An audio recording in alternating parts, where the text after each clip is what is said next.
आखिर ममता बनर्जी चाहती क्या है? ममता बनर्जी बंगाल से बाहर निकलना चाहती है। ममता बनर्जी बंगाल से बाहर निकलकर आखिर क्या अचीव करना चाहती है, क्या पाना चाहती है? ममता बनर्जी बंगाल से बाहर निकलकर तृणमूल कांग्रेस को राष्ट्रीय पार्टी का दर्जा दिलवाना चाहती है। ममता बनर्जी अगर राष्ट्रीय पार्टी का दर्जा टीएमसी को दिलवाने में कामयाब हो गई तो उससे क्या हासिल?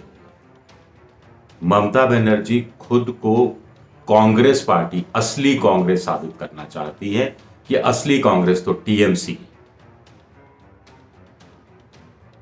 इसलिए ममता ये सारा कुछ कर रही है। गोवा में वो कह रही हैं बाहर जाकर दिल्ली की दादागिरी यानी मोदी सरकार की दादागिरी। ठीक है, आप विपक्ष में हैं, आपको मोदी सरकार को हराना है 2024 में।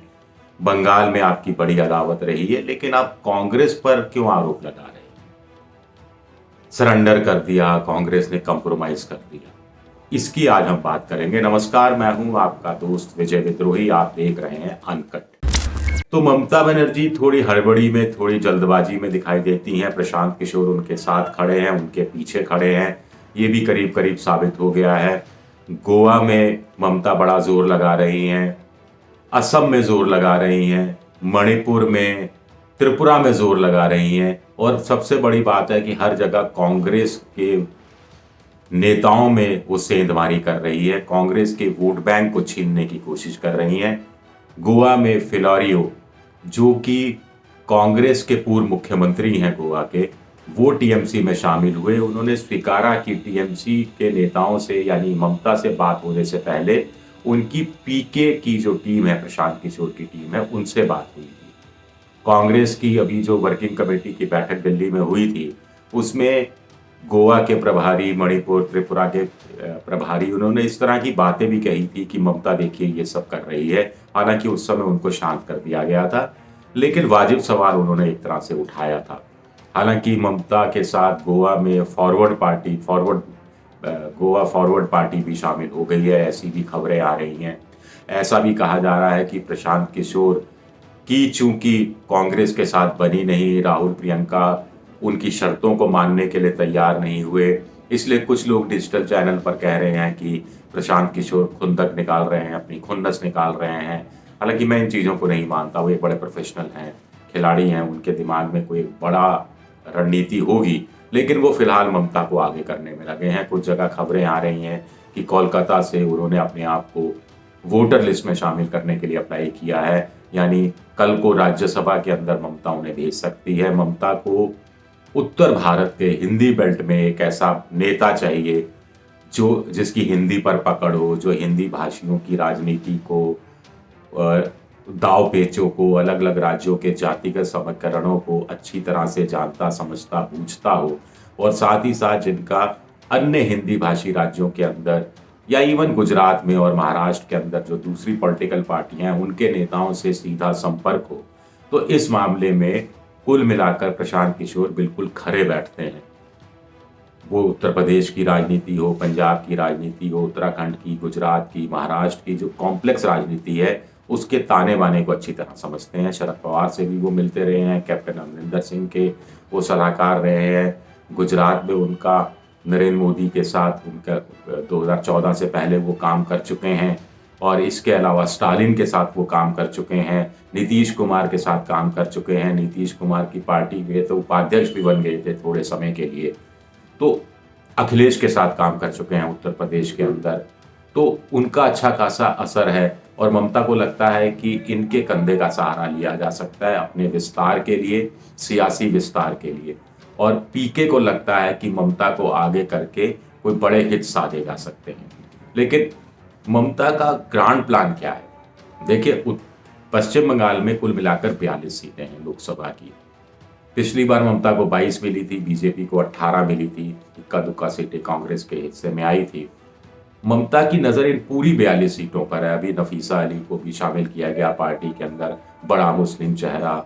लिएंडर पेस एक बड़ा चेहरा खिलाड़ी रहे हैं, उनको शामिल किया गया। बाबुल सुप्रियो बीजेपी को छोड़कर आसनसोल सीट से, लोकसभा की सीट से इस्तीफा देकर टीएमसी में आकर मिले हैं।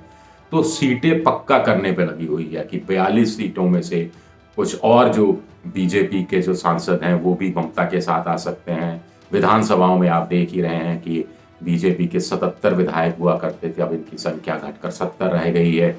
तो ममता को लगता है कि 42 की 42 सीटें अगर मान लो वो जीत जाती हैं, असम में 14 में से इक्का दुक्का सीट, मणिपुर, त्रिपुरा की कोई एक आध सीट, गोवा के अंदर 2 लोकसभा सीटें हैं, उसमें से एक आध सीट जीत निकाल लेती हैं और पार्टी का विस्तार इस रूप में कर देती हैं, तो करीब हो सकता है उनका हो कि लक्ष्य 50 सीटें लोकसभा के अंदर मैं जीत जाऊं। बड़ा दूर की कौड़ी है आज की तारीख में 42 की 42 सीटें, ऐसे कैसे, लेकिन चलिए मान लेते हैं हम थोड़ी देर के लिए। तो ममता को लगता है कि ऐसे में विपक्ष के अंदर वो बड़ी धुरी बन जाएंगी, असली खुद को कांग्रेस साबित करने की कोशिश करेंगी, कांग्रेस के साथ बार्गेनिंग उसकी अच्छी हो जाएगी। और दूसरी बात है कि हम देख रहे हैं कि यही ममता कुछ समय पहले कह रही थी कि मोदी को हराना है, विपक्ष को एक करना है, सारी पार्टियों को मिलना है, मैं आती जाती रहूंगी, हर महीने 2 महीने में दिल्ली का दौरा करती रहूंगी, सभी राजनीतिक पार्टियों से मेल मिलाप बढ़ाती रहूंगी।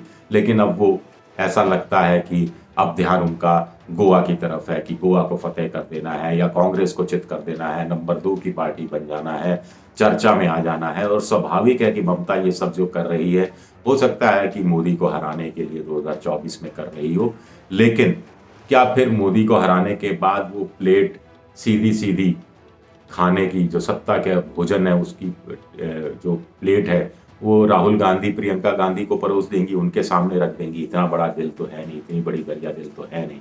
और राजनीति में कोई इतनी दरिया दिली दिखाता भी नहीं है, जो दिखाता है वो ज्यादा चलता भी नहीं है। प्रियंका को या राहुल हो, उनको ममता बहुत ज्यादा पसंद भी नहीं करती है।